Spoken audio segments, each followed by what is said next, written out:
Here we are at Shefa's Beit Midrash, the High Holidays Beit Midrash. This is our fourth and final session. Just a word about Shefa, and some of you have been tuning in the last few weeks, but for those of you who are new to us and to this space, Shefa is committed to the safe and skillful exploration of expanded states of consciousness rooted in sacred Jewish traditions. We offer psychedelic support through monthly integration meetings, educational resources, and expansive experiences. Today's session at least clicks off two of those boxes. As more and more people are continuing to encounter psychedelics in conscious and casual ways for healing and for exploration, we hope to provide authentic Jewish expressions from our most cherished traditions that may support this inner exploration. We're here today for the final offering of the Elul Beit Midrash for this month leading up to the High Holidays. A Beit Midrash is the traditional name for a center of spiritual study, but the literal meaning of Beit Midrash is house of seeking. The word Midrash or Lidrosh means to seek out. This can involve seeking to make meaning of our experiences and of our sacred texts. It can also involve a search for the divine or spiritual connection. And always, a Beit Midrash is a place where this search takes place in community, together with others who are similarly seeking to connect with our wisdom lineages. Today, we will be concluding this series on awakening consciousness, very aptly with a session on Hitorerut, awakening, with none other than Dr. Melila Hellner-Eshed. Just want to give you all a sense of what to expect today. In a moment, Melila will take the spotlight, will take the Zoom room, and will guide us in some teaching, some text study for around 50 minutes. At that point, we're going to be invited to enter into breakout rooms for 10 to 15 minutes. And this is an opportunity to deepen our conversation with one another, a way to personally engage with the material that's been studied here, and a way to really share our own personal piece there, both with others and hear from others who are connecting together with us here today. The breakout rooms, just want to let you know, are optional. There's an option to decline. And if you prefer not to participate, it's up to you. Regardless, after the breakout rooms, we're all invited back to the general Zoom room for question and answers and closing discussion. And now just a few words about our esteemed guest today. Dr. Melila Hellner-Eshed is a senior research fellow at the Shalom Hartman Institute in Jerusalem. She's a leading scholar in Jewish mysticism and Zohar, and she's taught these subjects for the last 25 years at the Hebrew University in Jerusalem. She probably doesn't remember me sitting in the back of her undergrad class many moons ago, but I was among the thousands who have merited to study with Melila.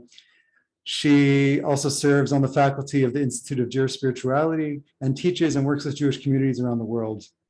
Her publications include A River Flows from Eden, the language of mystical experience in the Zohar, as well as Seekers of the Face, the secrets of the Idra Rabbah in the Zohar. Melila also has a forthcoming book on the path of the tree of life, an introduction to the Zohar. And she is also active in the Sulha, a reconciliation project that brings together Israelis and Palestinians. Without further ado, it is my honor to invite Dr. Melila Hellner-Eshed. איזה יופי. עמי, תודה רבה.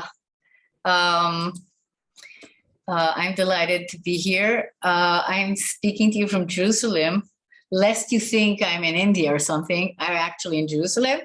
And I'm very delighted and kind of curious to be learning with you today the Torah of awakening, of Hitorerut. And I chose it, of course, because, you know, it's totally in alignment with these days, right? These are the days of slichot, of asking for forgiveness and being forgiven, of soul searching, of kind of planning out what is it that we need to shed in order to kind of exit from the year that is whose gates are closing and kind of entering into the gates of the new year.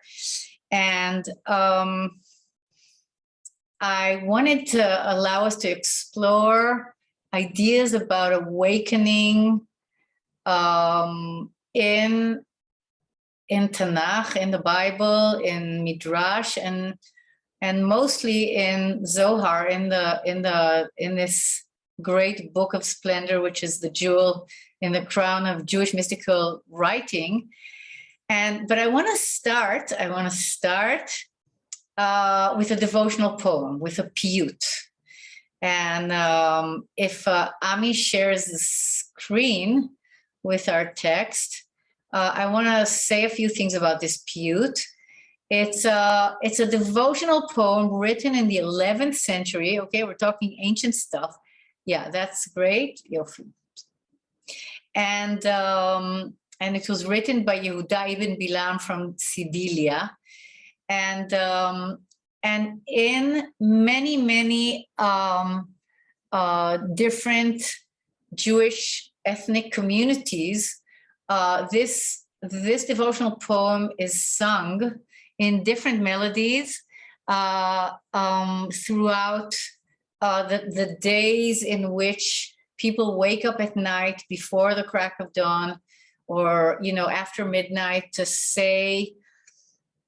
kind of be in the special ritual of preparation to these days of wonder and awe. And I want to say something about the words. Okay, so the poem opens with the words, Ben Adam, Ma lecha nirdam, kum kera betachanunim, shfoch sicha, derosh slicha, me'adon ha'adonim. And in a kind of loose translation, hey you, man, I think that's how we should say it. Hey you, human being, what are you doing fast asleep? Wake up. Get up. Call out with great pleading. Pour out your words. Ask forgiveness from the master of all. Okay, so think of it that for many people, these words, hey you, get up, wake up, right, are kind of traditionally embedded in our consciousness, hearing it year after year. And I want to say a few things of where it comes from.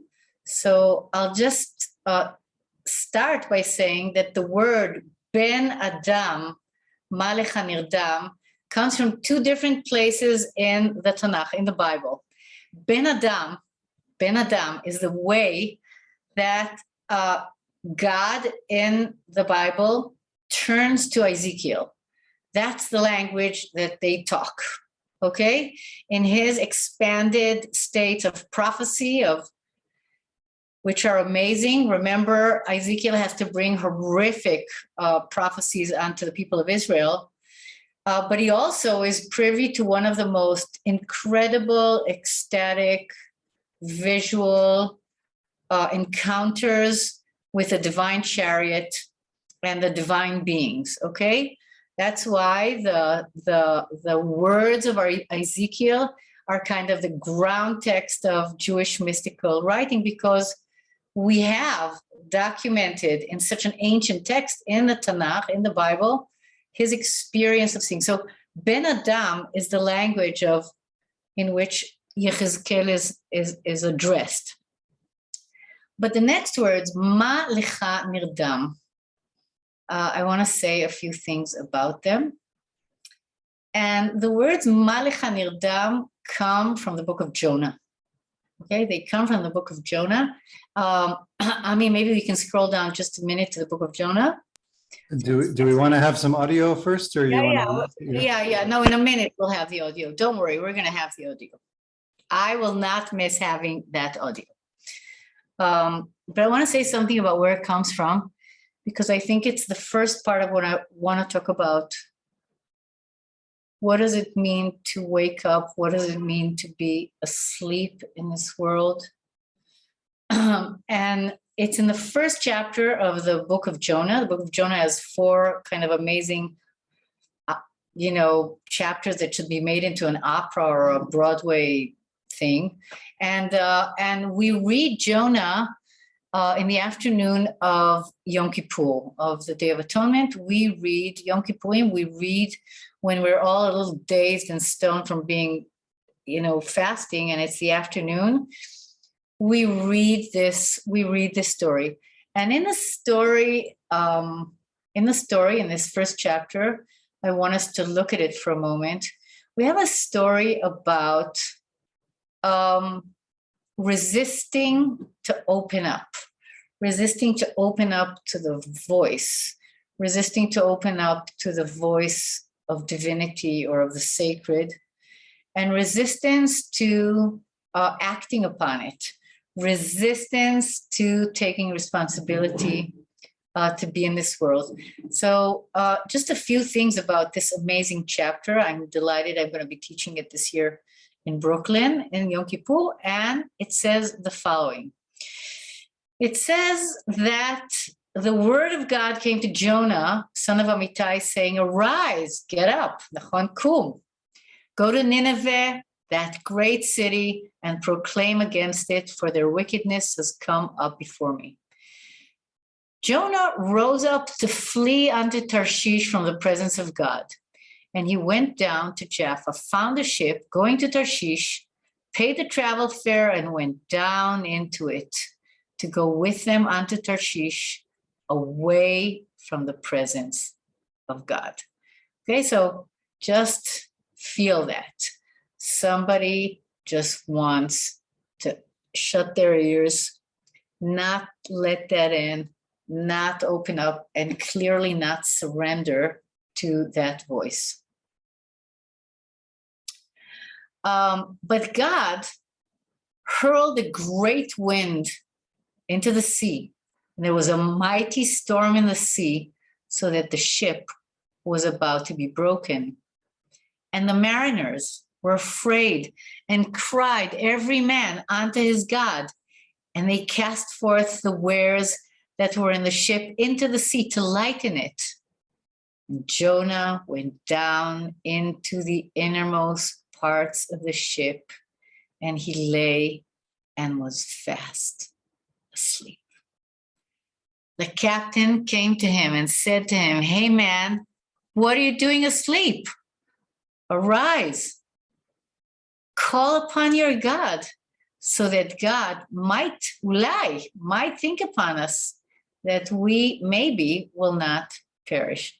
Now, it's an amazing chapter. It's an amazing, amazing chapter. What I want to bring from it, having to do with our theme, is the deep desire of Jonah to just go down into the bowels of the ship and find a way to just go into that oblivion of deep sleep, of stupor, of not opening up to that. On the other hand, the ship in this chapter, which I always see as the ship of the world, okay, it's the ship of humanity in many ways, is in this deep storm that's starting to storm around them. And the mariners, right, the sailors are amazing. These are sailors from all religions, from all races, from all colors. They kind of remind me of the people on the Moby Dick, but they're here on a different mission. And they all get up, they go up, and they try to figure out what can they do. What can they do physically? How can they throw off things that they don't need? What can they do spiritually? Like, we are part of everybody, so we're here on deck trying to figure, and each one makes their own prayer, right? What could be a more beautiful image? But when the storm starts, Jonah goes down and just falls asleep. So first of all, I'm inviting you to think about that. Like, what are those situations where we're just pushing it out?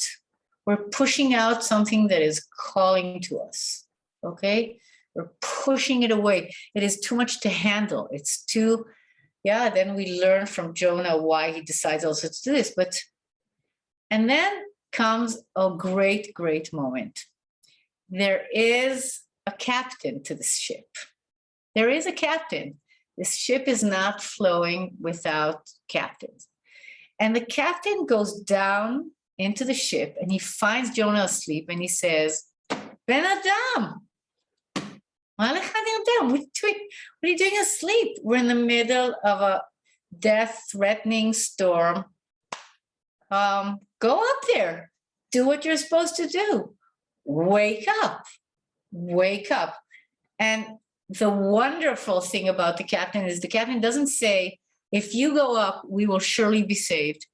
He says, go do your part in the work that we have to do in this world. Maybe, maybe, we're gonna, have the wonderful opportunity that we will not all die. So that's where the person who wrote this poem for these days and writing them for us is taking the words that the captain speaks to Jonah and think of it like, who is the captain? Who is Jonah? It's a story about the world. It's a story about our innerscapes. It's a story about different parts that are present and different parts that are fast asleep and that are dormant or that are sleepy. And there's different actors in this game. So when this devotional piyut was written, it's saying, let's use that sound, Ben Adam Malech HaNirdam. So I want us to listen for about 3 minutes to Divan Alev, which is it was a wonderful group of musicians here in Israel that some of us know very well. And here they're kind of redoing one of the traditional melodies of Ben Adam Malech HaNirdam. And Ami, if you scroll up, we're going to be able to see it in the Hebrew, English, and in the transliteration. Everybody here?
Yofi, תודה רבה, Ami.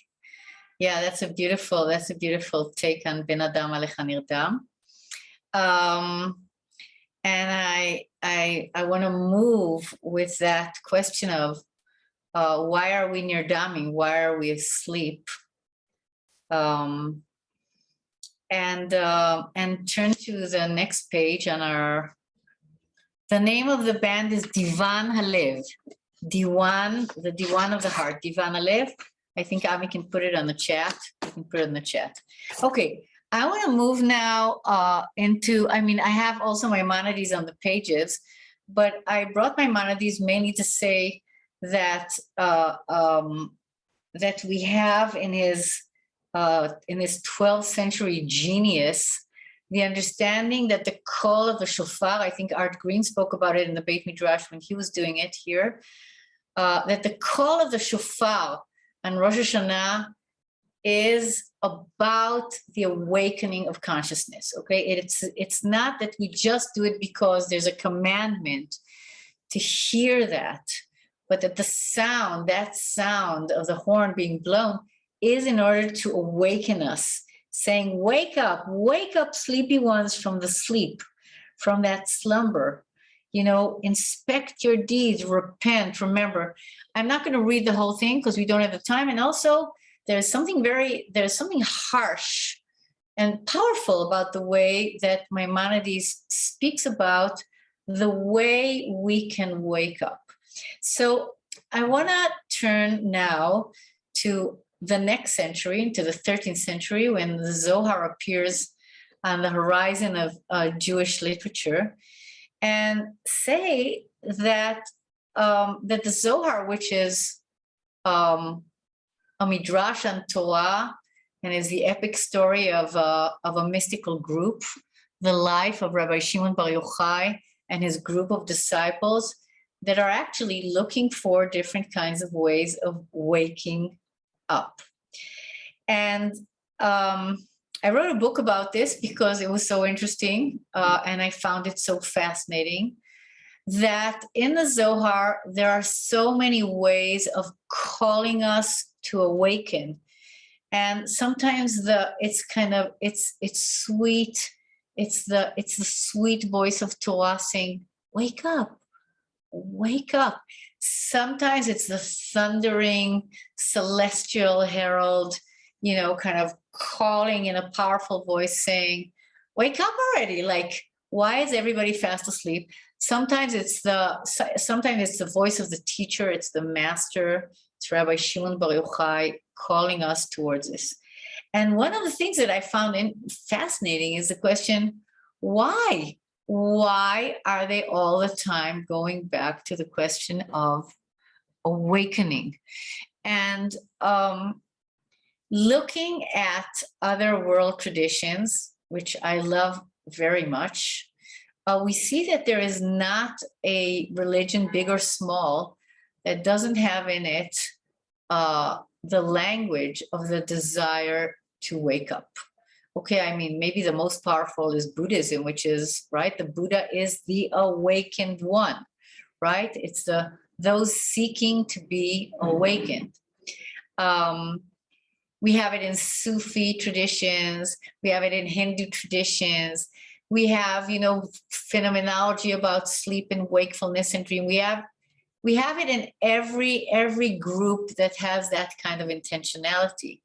The very fascinating thing in the Zohar is that in the Zohar, there is a kind of understanding that what we see as our regular state of consciousness, of awakened consciousness, is actually a state of sleepy slumber. Okay? We think that we're awake,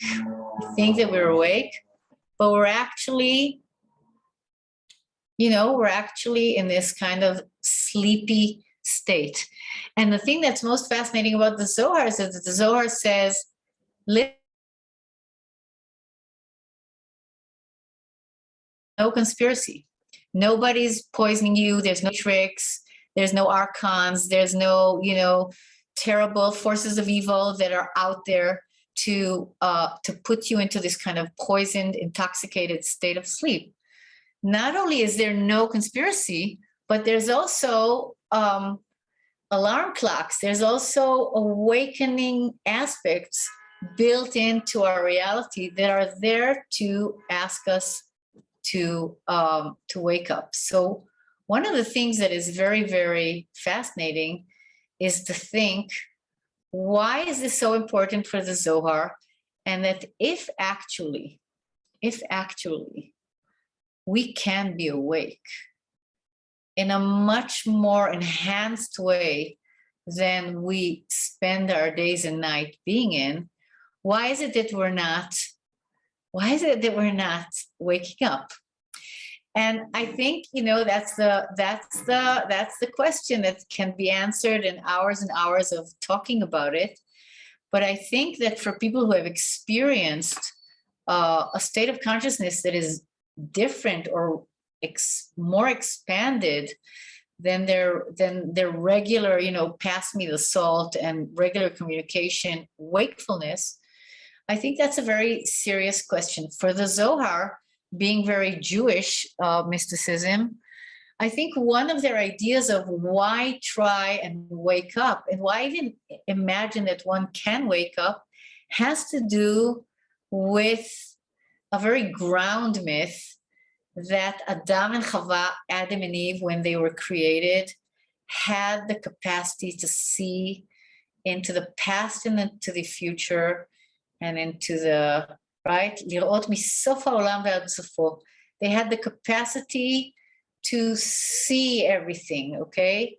They had the capacity to see spatially and temporally, right?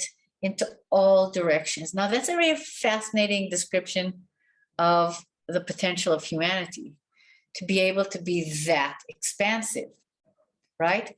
So these are midrashic traditions. These are traditions that we carry.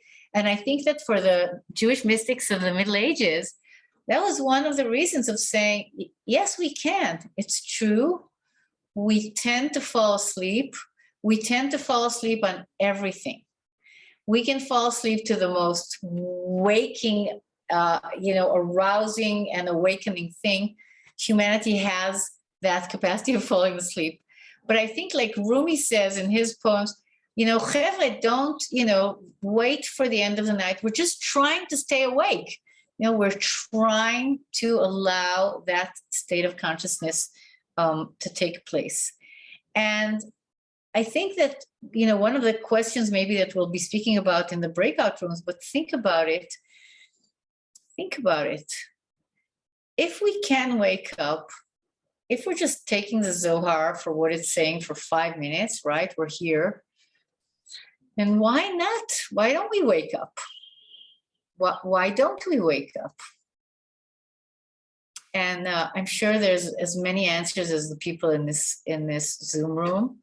So, that can be also part of what we're talking about. But it is clear to me that some of the reasons are that if the culture is putting you, is kind of numbing you because it's going in a certain direction, the desire to wake up can be very lonely. It can be frightening. It can be dangerous, even. It can be bewildering.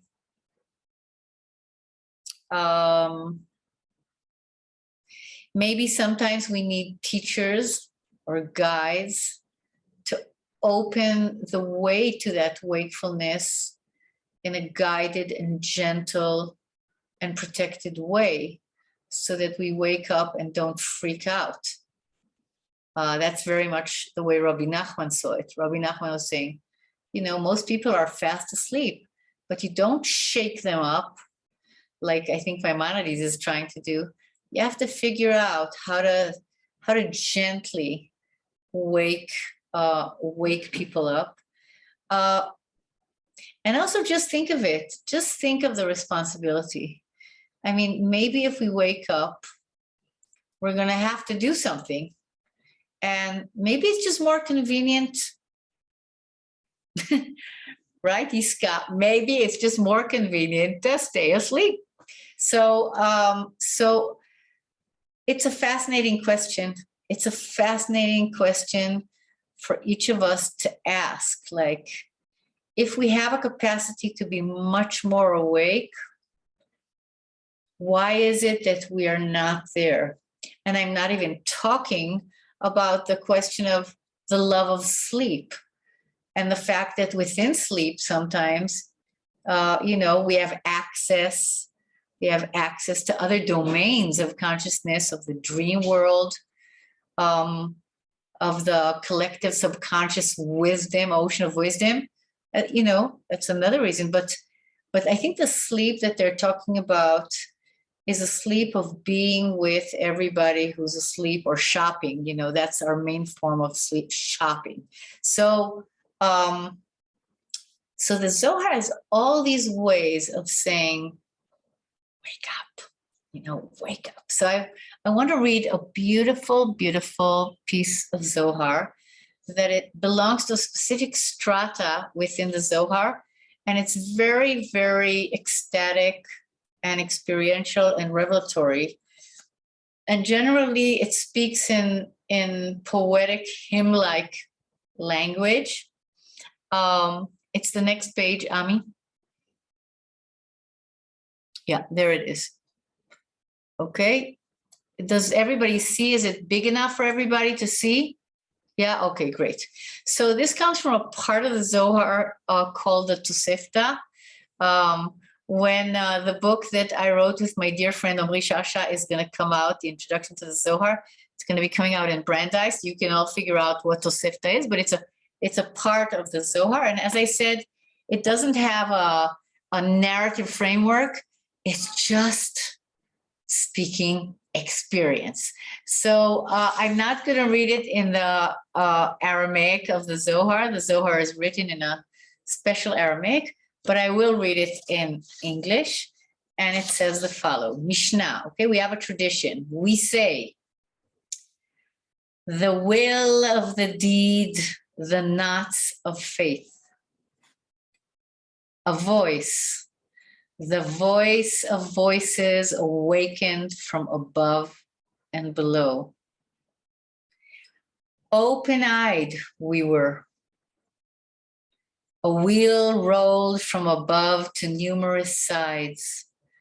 The sound of a pleasant melody awakened.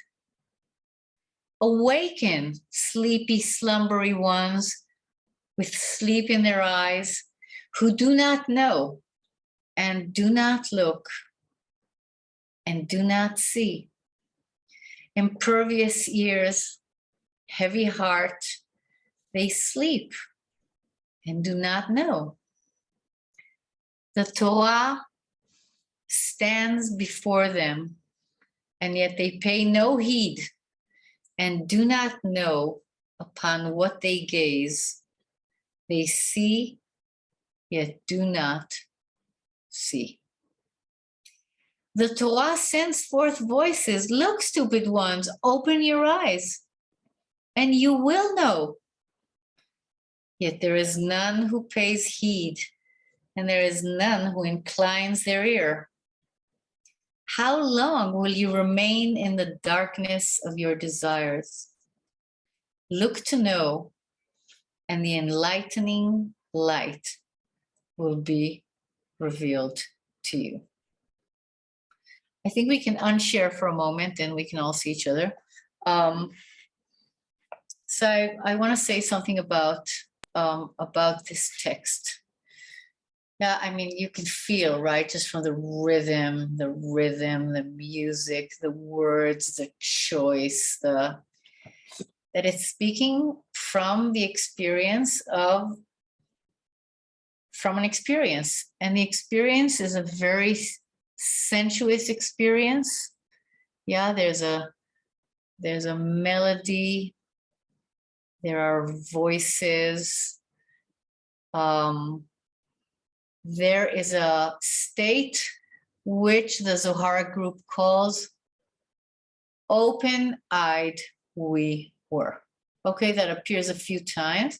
And I want to bring it here because I think it's a fascinating testimony. They're saying there are certain moments in our life where we can say, by the way, what's very interesting is here it's not in the singular, right? The Zohar is about an intentional community of disciples trying to be in this state. So I think it's very beautiful when they say the language that we're bringing forth at the moment has to do with the fact that we were open-eyed in that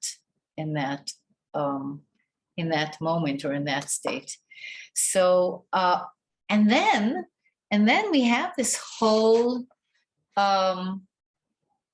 there's a melody, there's a voice, there's different ways of asking us to wake up. Okay, the one I love is Torah, right? Torah stands, and very tragically, right? It says, we don't give a damn. Like, nobody gives a hoot. Like, there she is. Torah calls to us every day. This is a tradition from the rabbinic tradition, that the Torah calls to us every day with love. And yet there's something that keeps us from awakening and accepting that call. And it's true that the text moves from, the tochecha, from like admonishing the people for like, why aren't you, it's like, why aren't you joining us? We're trying to see, to be in the world as is seen from the state in which we are in as open-eyed people at this moment. And I think a part that's very important is the last line that says, look to know, and the enlightening light will be revealed to you. It's not that you're being punished and exiled from the Garden of Eden, never to be allowed to access these places of this light. And of course, the Zohar, being in I think the mystical tradition of all mystical traditions in the world, speaks a lot about a quality of light, a quality of the sacred that is expressed in light, that here is seen as a gift that's open for every human being. It's open for us. And yet there has to be the ability to kind of dislodge ourselves to our attachment to a certain type of desires that will actually allow our eyes to open and see the world more as it is. I also want to say to all people that love the rabbinic tradition that this beautiful Zohar piece is playing off on many midrashim, right? The midrashim in Chagiga that say, look at us. People walk around half asleep, They walk, they do not know what they're walking on. They do not know where they're coming from, where they're going to, what does the world stand on. And we're just kind of walking half asleep in our reality. So we have like 5 minutes or 10 minutes. And I want to go back to the page before, Ami, just page before. Yeah, just scroll up. Okay, there it is. And I want to say that that one of the beautiful ways of speaking about awakening is using a verse that I think there should be much more melodies put to this amazing verse in Psalms. My dear friend and teacher Shefa Gold has a beautiful, beautiful, I asked her to make a melody and she did. So we have a chant to this verse. And the verse in Hebrew reads, Gal enai va'abita niflaot mitoratecha. Open my eyes so I can see wonders from your Torah. Okay, this is attributed to King David in this poetic statement. And I think this was understood very deeply by Jewish mystics, saying there's a screen. Sometimes there's some kind of light covering, light filter that is covering our eyes. And we ask to gal enai. Gal in Hebrew comes from two verbs. It means reveal, gale, higalenag, reveal my eyes, make them be revealed, make me open-eyed. And gal means also liglo, like scroll away that thin sheen that isn't allowing me what? It isn't allowing me to see the wonders. It's not allowing me to see the wonders of Torah. It's not allowing me to see the wonders out of my reading of Torah. And I think that's I think that's something that, if there's any gift I want to bring to this session, it's to say, Gal enai. We know that. We have moments where we say, I feel like I'm sleeping. Can you wake me? Like, please, I pray for that clarity of vision or the expansiveness of vision.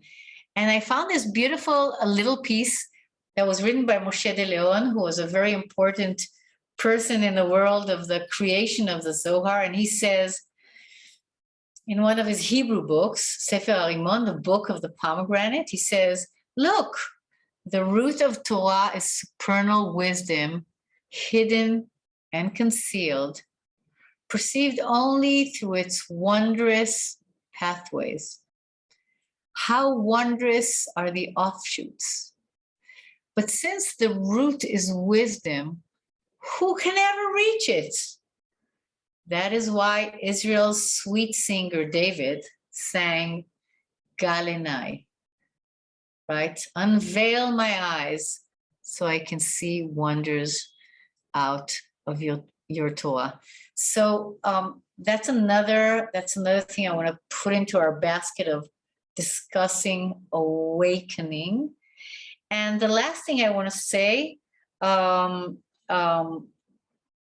we're not going to do all the texts. We don't have time to do all the texts, but I'm happy if you can use them in any kinds of ways. But the last thing I want to say and bring from the Zohar is a very special idea that has to do with responsibility around wakefulness. And that is that we can't wait around waiting for somebody to wake us up. We're not sleeping beauties. I think the Zohar has as its main kind of thrust around the question of being awake, being in our full human capacity, allowing our consciousness to be in its expansive state as a consciousness that is connected to the divine. The Zohar has an idea, which is, I call it, it's the law number one of the Zoharic world, which is called Hitorerut deletata and Hitorerut dele'ela, awakening from below and awakening from above, which I think I'll use as our last kind of sentences here. But the idea is that you don't wait for wakefulness to come gratis from grace. There actually has to be an effort. There has to be an effort. I mean, Ami, if you could scroll down. Yeah, bidiyuk.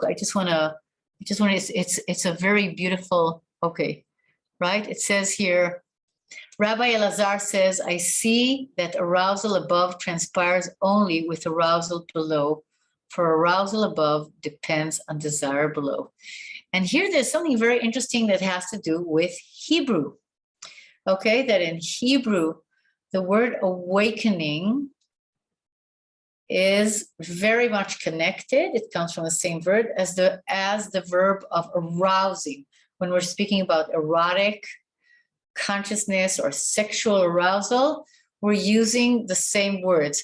And in the beautiful poetry of the Song of Songs, right, we have the female beloved, right, speaking to her girl friends and saying, do not awaken or arouse. Al ta'iru ve'al te'oreru et ahava. Do not awaken or arouse love until it's in its time, until it's ripe for its time.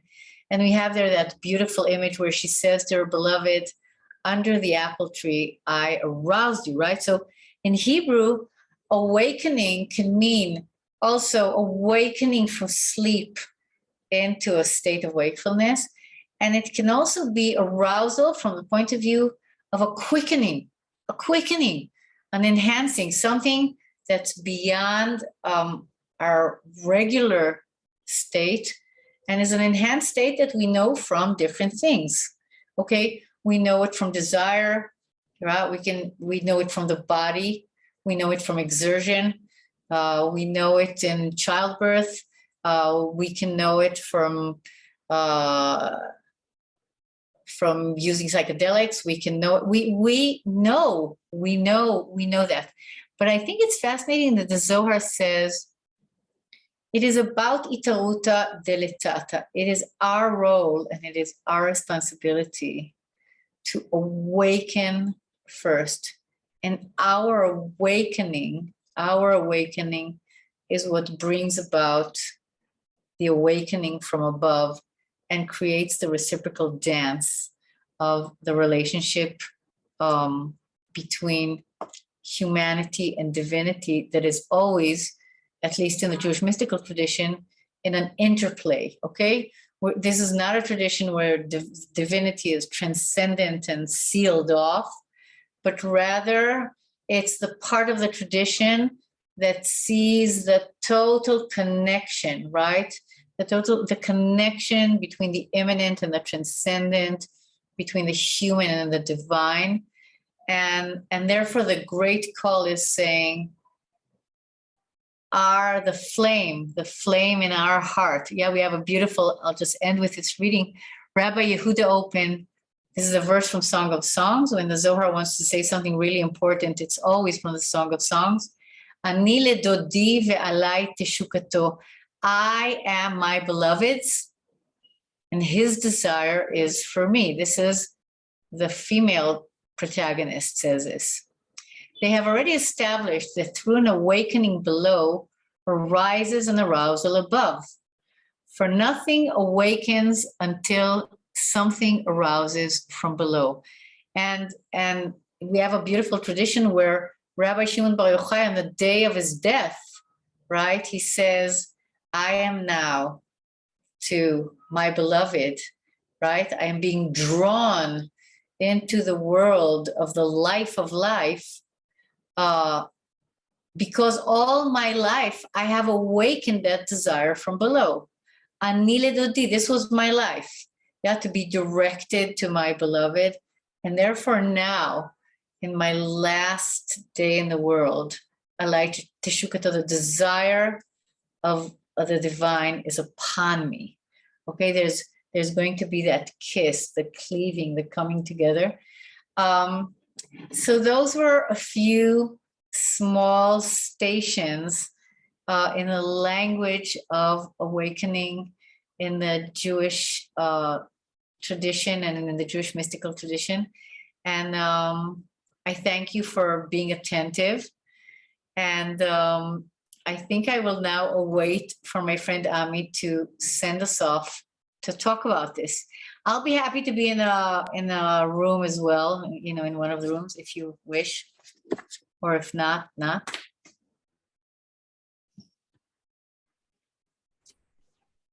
Thank you so much, Melila, I could say for me, I'm awakened from below. I want to connect. I'm feeling the possibility of it and awakened to that. So thank you. We will go into breakout rooms now. And Melila, do you have some guiding questions or pieces that you want to offer, invite people in the rooms to kind of share and guide them in the conversation? Absolutely. First of all, I want you to enjoy our conversations, but I do have a question. I do have a few questions. One question, which I think is really, you know, if you want to start from ourselves and from places that are real, is to ask if you can recall a moment, just one. You don't have to, you know, you don't have to do all of them, but like a moment in your life as a young person or in you know, in your contemporary state, where you've experienced being awake in a different way than usual. Okay, doesn't have to be the adrenaline. It can be all kinds of ways. Being awake can be something, you know, it can be like petals at dawn. It can be all kinds of things. So just if you can recall a moment, that's a wonderful way to start, I think. And And I think the second question is, do these experiences that the Zohar is speaking about, that the captain is speaking about, that the poetry is speaking about, does it speak to in any kind of way to your lived experience? And also to continue conversing on this wonderful question of like, why stay asleep? Why is it difficult? Why is it not easy to wake up, stay awake? I think those are wonderful questions for Chavruta. So, so just allow all that to bubble over. And when will we be back? How long are the breakout? Yeah, so let me just see how many rooms we're going to move into. Okay, so again, I just want to let people know you will get an invitation to a breakout room. You can accept or decline. And we'll all come back afterwards. I would say let's give 15 minutes. We'll give until 10 after the hour, and I'll sweep everyone back in at that time, okay? And then, again, just say what we're going to do then.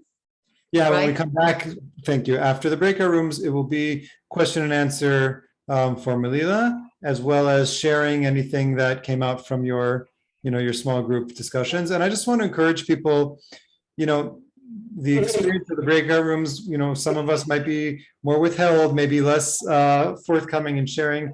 This is a chance to, first of all, engage with the material from your own personal experience and place. And I want to assure you that everyone else in the room is going to receive from what you have to share. I guarantee you. So without further ado, breakout rooms are opening. Okay, so here's an opportunity now for Q&A, for further sharing and discussion. I want to invite people to share in the chat room here, in the chat channel. Any questions that you have for Melila based on today? Anything, it could be from the text study, it could be from just the broader framing that Melila shared with us. It could be from what came up in your breakout rooms. Just any questions, any further thoughts on what was shared here?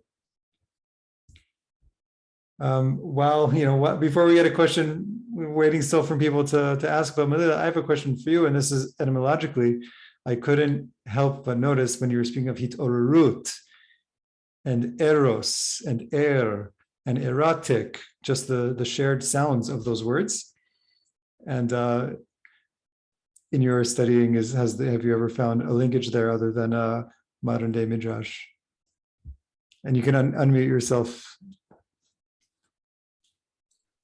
It's like saying Seferut ve'erutika. Yeah, I mean they're all connected, but I think they're connected also because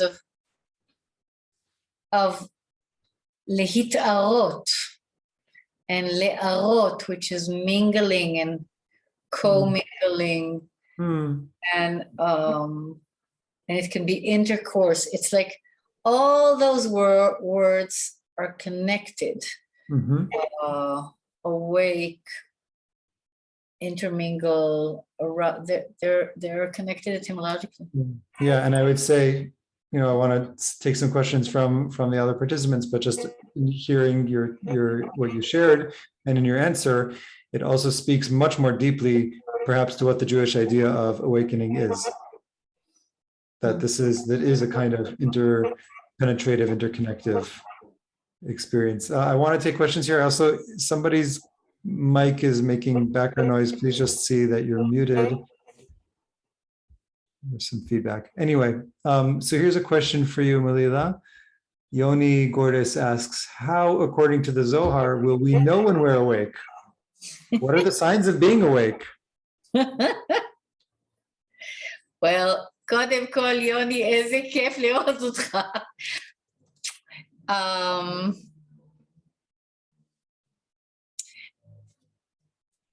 Well, I'll tell you, Yoni, first of all, and everybody, what the signs are. There's signs.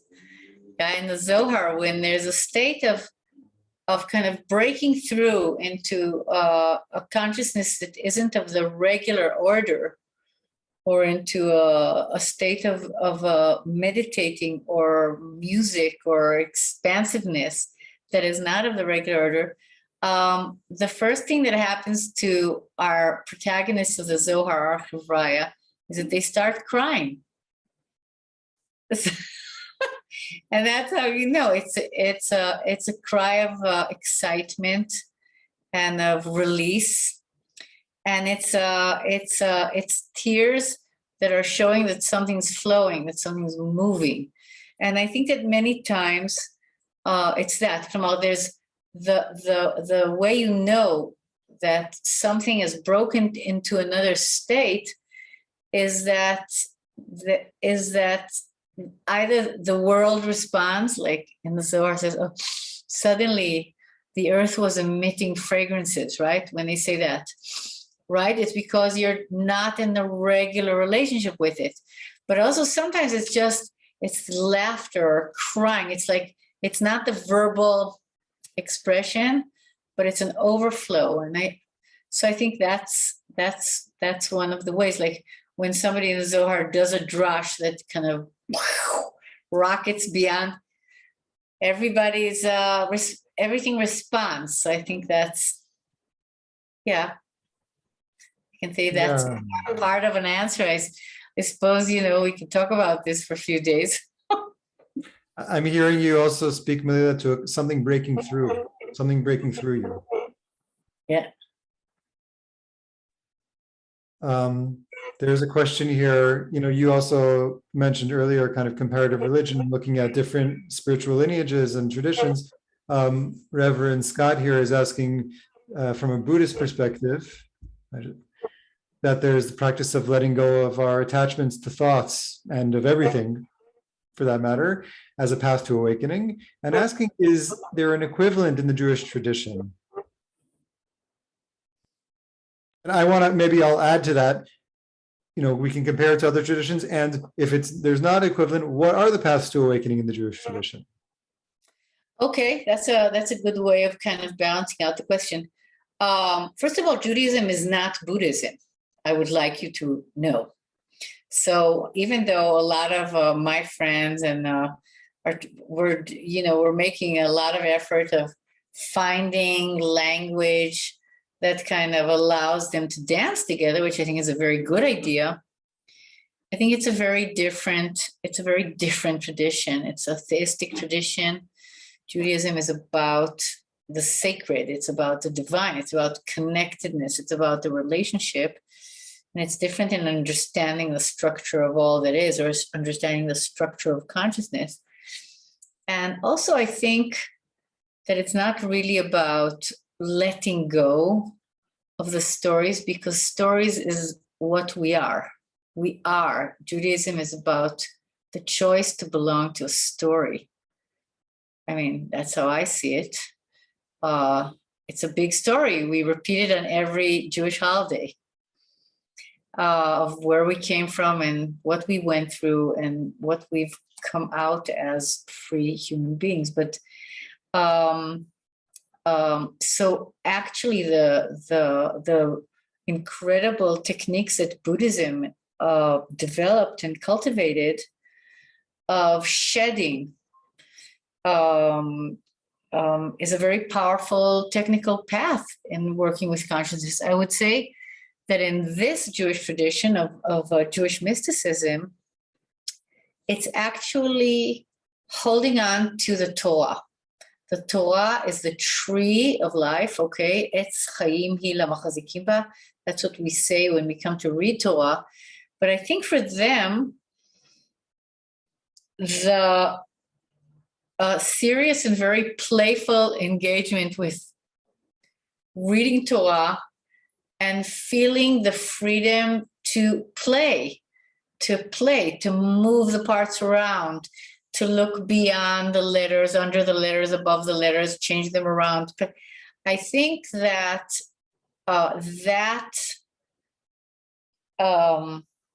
engagement, that la'in beoraita, that engagement with Torah as an element of the divine that's placed in our very temporal world, I think for them that is seen as the path of the path that allows you to kind of accept the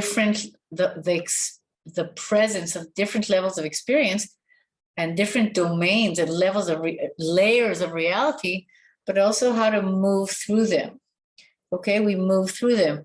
The traditional name given to it in the Middle Ages is Pardes, right? Pshat, Remez, Drash, and so that there's different levels of understanding the world of Torah, right? There's the literal and there's the homiletical and there's a secret, there's the mystery level.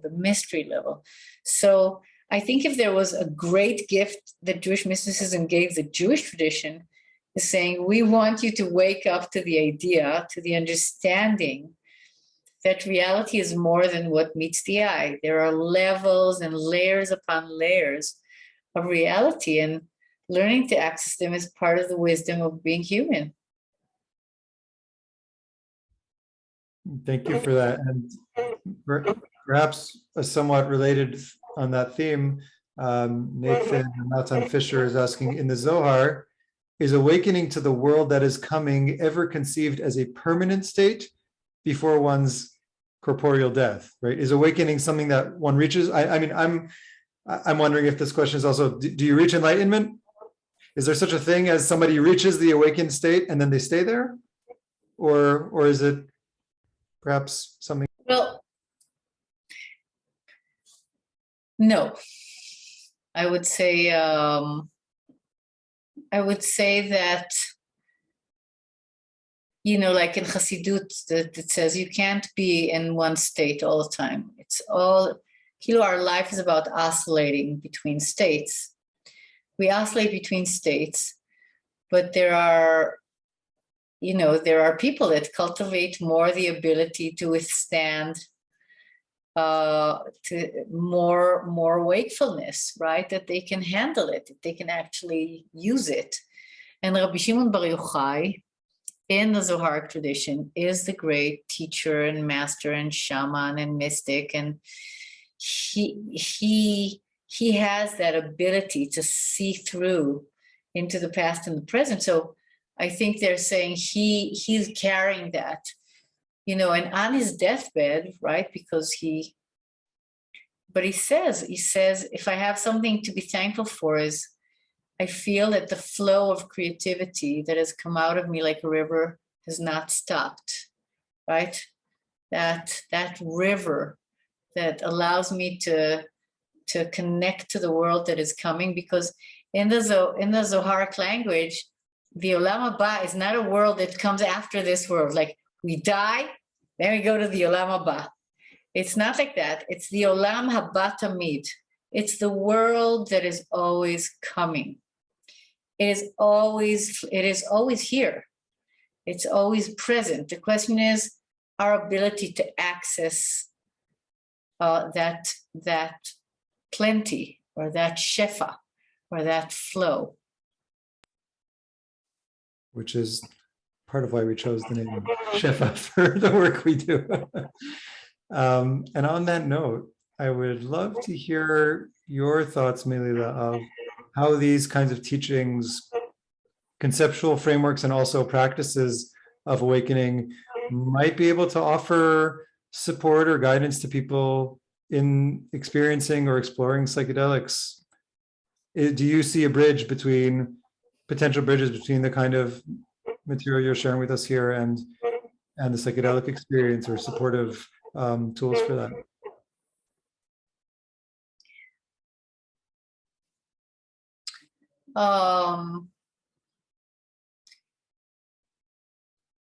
I can say it in some kind of broad way, but as a person who's deeply, invested in exploring consciousness, which is the main theme also of my Jewish mystical tradition. It's not like something far away. I think that one thing that I have experienced is that having a faith-specific language that speaks about these themes is an incredible anchor in anchoring experiences that are out of the ordinary. They can come from all kinds of things, those experiences. They can come from being out in nature. They can come from they can come from psychedelic. They can come from all kinds of things. But I'm saying the ability not to be kind of orbiting out in space and not having any way to integrate, which I think is the big question for all of us, all of the people that are interested in this.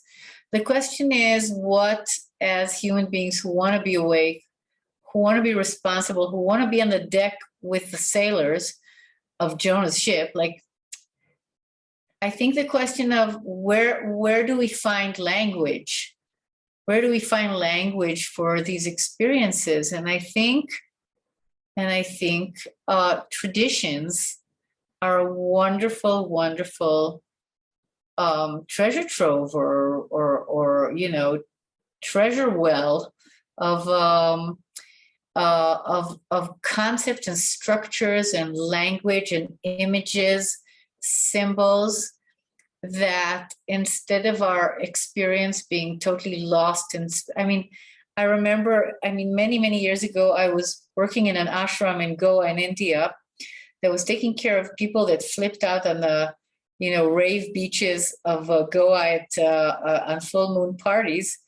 And half of the people in the ashram were normal people like me, and half of the people were people who were totally flipped out from being in experiences that were too strong for them to handle. Okay, it was very clear, like the vessel could not handle. There was no language. There was no tool of integration. It was very difficult to moor, to pull the boat back to the shore. And it was a very fascinating experience for me to be in that reality. And I think one of the things that you could see is just the being lost, like not, what are you gonna, embroider it to make a picture that makes sense to you. And I think that from that point of view, being part of traditions allows a different game with mind-altering experiences. I don't know if that made sense, but thank you for that answer. It's very much speaks to the work that we're doing here. And I just put in the chat, even the way that you described, the vessel couldn't handle it, right? That itself is a Kabbalistic image and motif. And having these frameworks and these languages as anchors for experience, part of what I was hearing and what you're sharing too is many of the texts themselves, while we might not see that or observe that from an external surface level, they themselves are expressing states of experience, right? That's a step in the Zohar you're reading. There is an inner experience that is seeking language and sharing that with us and becoming sacred text. And we can use sacred text as a portal back to relate back to the types of experiences that stand beneath them, that they stem from. Yeah. I would love to go on more. I would love to be able to bring in more of the questions that were brought here, but I also want to respect everybody's time. Melila, how can people follow you, know about opportunities to learn with you, your upcoming book, things like that? Do you have a website? Is there a way for people to know where is Melila in the universe? I'm hanging out in Sde Bethlehem. I'm just here in Israel, and I come a lot to America, and I teach a lot in North America, especially with communities that invite me, or and most of the time I teach here.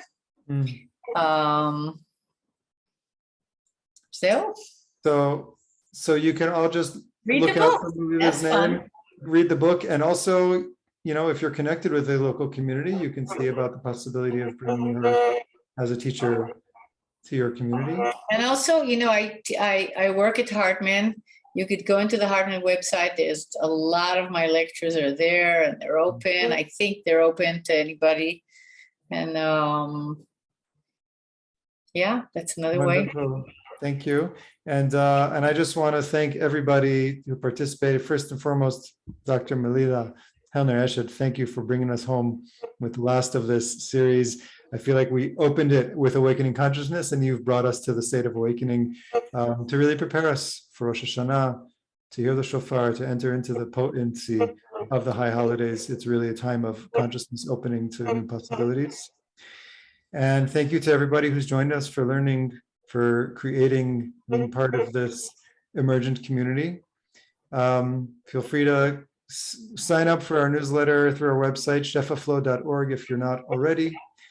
And tell your friends if this touched you. Continue to connect with us, and stay tuned. We'll be continuing to bring more offerings. And for the meantime, Shana Tova Metuka, a year of blessing, of goodness and sweetness for everybody.